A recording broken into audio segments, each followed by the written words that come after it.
welcome to the Game Forum. My name's Lindsay.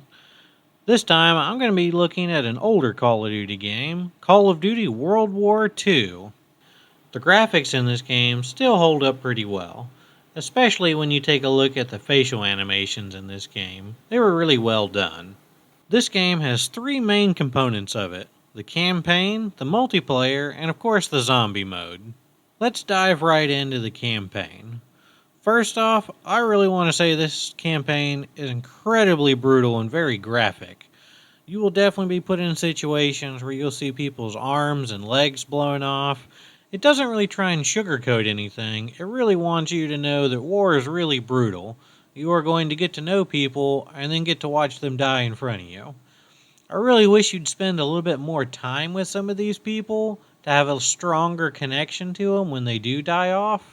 But it does at least start fairly grounded. It'll start with the D-Day invasion on Normandy. This was a great first level. It's probably one of the best levels in any World War II campaign I've ever played. It really makes you feel grounded. It really gives you that sense of how terrifying this had to be storming the beaches of Normandy and exactly how much death and destruction was around you. However, the campaign doesn't really keep with this sense of realism. It slowly starts devolving back into some of the standard Call of Duty tropes that we've come to know and sometimes love. Instead of just making you feel like an everyday soldier, it definitely puts you in some huge action movie style sets. One of which that really stands out to me is when you're driving a Jeep and it's hit by a train. This whole sequence that follows afterward, I think is just Michael Bay levels of over-the-top crazy. But this is also balanced out with some cool fun action bits and some stealth missions, as well as a couple sniper missions and some driving aspect in there, including one mission where you actually get to fly an airplane. So the campaign really gives you a lot of variety. One other way the campaign deviates from previous Call of Duties is instead of being able to simply heal by staying out of the way and not taking any damage for a little bit, it requires you to use med packs. I kind of like this aspect. Instead of just being able to take cover for a second and fully heal up, it really makes you think a little bit more tactically and lets you rely on your teammates a little more. Teammates can also provide different things depending on different levels. Like you'll have some that might spot other enemies, you'll have some that throw you ammo, and some can call in airstrikes depending on what mission you're in. I do have to say the use of cutscenes and interactable cutscenes in this game was really well handled. It definitely gives you that high level of intensity that you've come to expect out of Call of Duty. Although it definitely becomes obvious that some of these moments have been borrowed from some famous war movies, like Saving Private Ryan. It's not a bad thing, and you'll definitely enjoy it if you've enjoyed great war movies. It just really starts becoming noticeable, and you're like, wait a minute, haven't I seen this before? They also sprinkle in some other hero moments throughout the campaign as well, where you'll have a limited amount of time to try and jump in and save a fellow soldier from an untimely death. This really just keeps the pace of action constantly moving. Taking a look at the zombie mode in this game, this one is looked at a little bit more seriously. It's got some really large maps, and it has a good variety of different zombie types. I really appreciate this, as where some of the previous zombie games have pretty much only had your standard zombies and then dogs. This one has some zombies that move incredibly fast. It also has other ones that carry bombs, as well as a couple other types you'll find later on. The puzzle aspects in this Call of Duty Zombies are fun. They're not a little too crazy and over the top. Most of the time you can figure out exactly what it is you need to do without too much help and coaxing from the characters talking to each other, or talking to themselves if you're playing by yourself. I really like this. In some of the previous installments of Call of Duty, trying to figure out exactly what you have to do just gets a little ridiculous. Sometimes just to figure out exactly what you need to do, you need to go online, look up other YouTube videos, plan out a whole thing. It just becomes far too overly complex. This still gives you objectives to fight for and push forward while fighting against the hordes of zombies, but yet doesn't get too crazy to where you feel like you have to have a degree in Call of Duty to figure it out. It's just the right balance. I also like how the game rewards you for playing more of the Zombies mode by allowing you to customize the weapons you pick up on the wall. The more you play and the more you level up, the more weapons it unlocks for you to customize in the zombie mode, and it'll help give you a little bit of an edge as you continue to fight the waves of the undead. This can really come in handy giving yourself higher capacity magazines or maybe some armor piercing rounds. In any case, you can help customize some of your favorite weapons to suit your playstyle as you level up playing zombies. Lastly, and arguably most importantly, is the multiplayer aspect. This time around, they try a couple things a little bit different.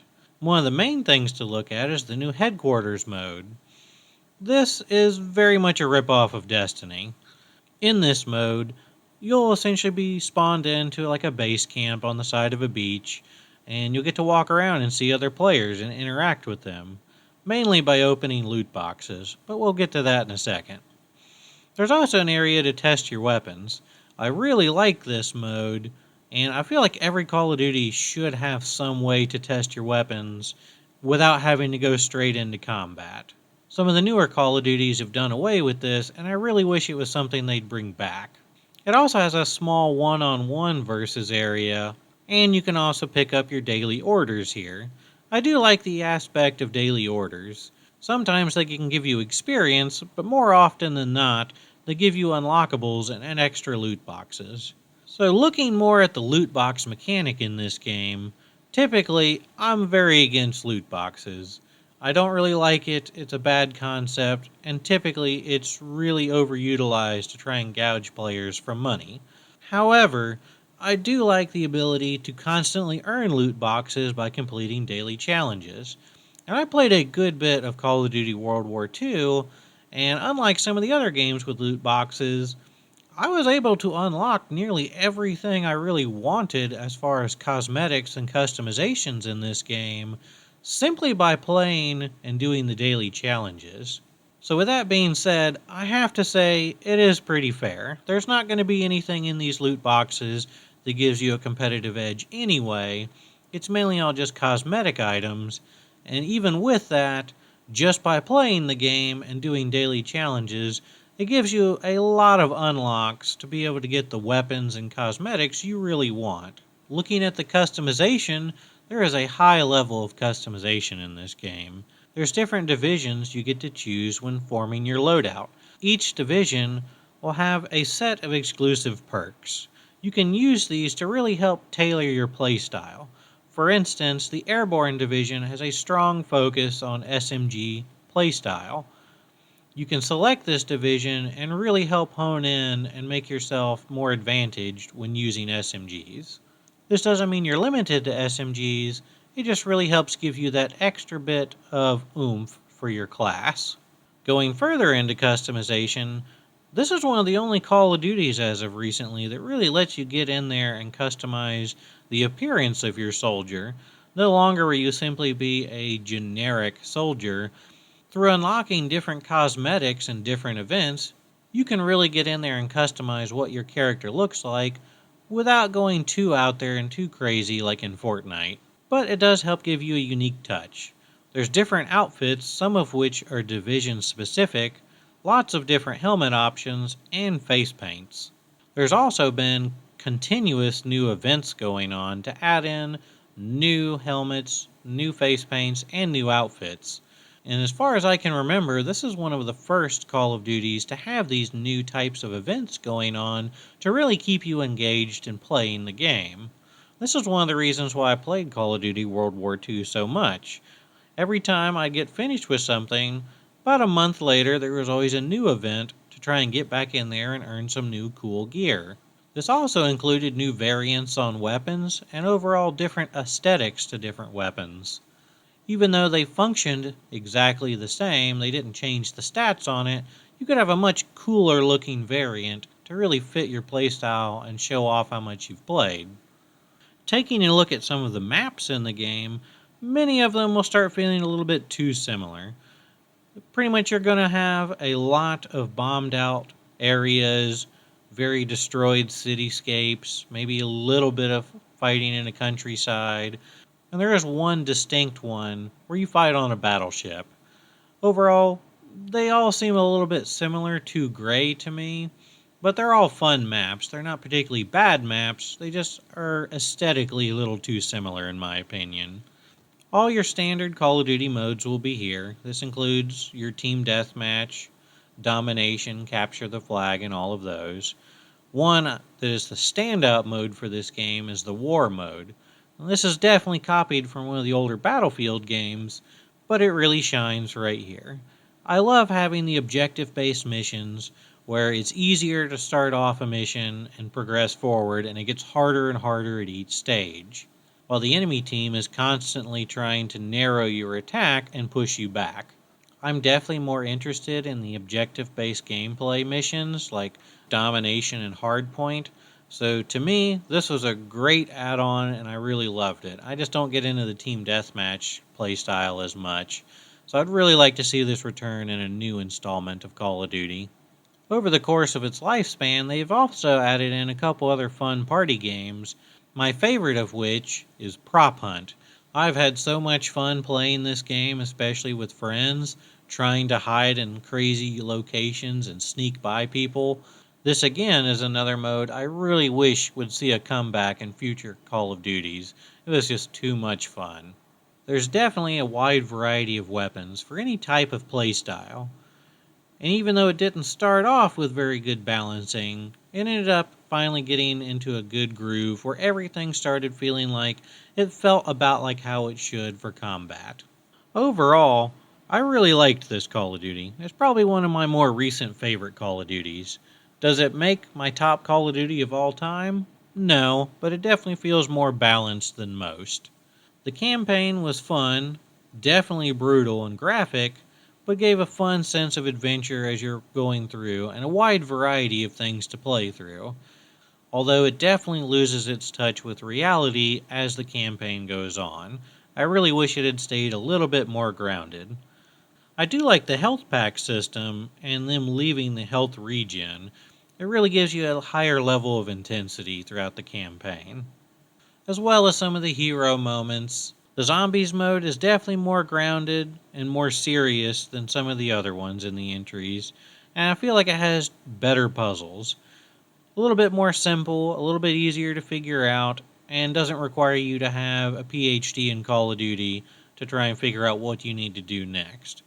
A wide variety of enemy types and the ability to customize your weapons makes this a really fun Call of Duty experience as far as zombies go, but none of the maps really stand out to me as being great maps. They are fun, but they are also huge.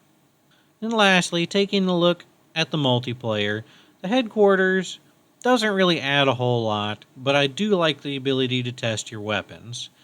The division system is fun, but overall not too important to the overall game. I do really like being able to customize your character, but the supply drops do kind of hold it back a little, especially since they really push you to open them in the headquarters mode. But considering I was able to get pretty much everything I wanted and never spend a dime on supply drops, I'm not going to let it hold the game back that much. One of the shining stars in this game is definitely the war mode. I really enjoyed that. Especially since I typically play more objective-based game modes anyway, this one was right up my alley. I really like the seasonal add-ons that really kept you coming back and staying involved in the game. That was a lot of fun to me. And the icing on the cake is all the other little modes they added into the game over its lifespan, like Prop Hunt. So overall, I really enjoyed this Call of Duty. I played it fairly religiously for about a year. If you're into World War II, I highly recommend checking out the campaign mode. If you're into a more balanced multiplayer, I definitely recommend checking out its multiplayer mode. Is it my favorite Call of Duty of all time? No. Is it a good, balanced Call of Duty? Yes. Tell me what you think about Call of Duty World War II in the comments down below. And until next time, don't forget to like, share, and subscribe.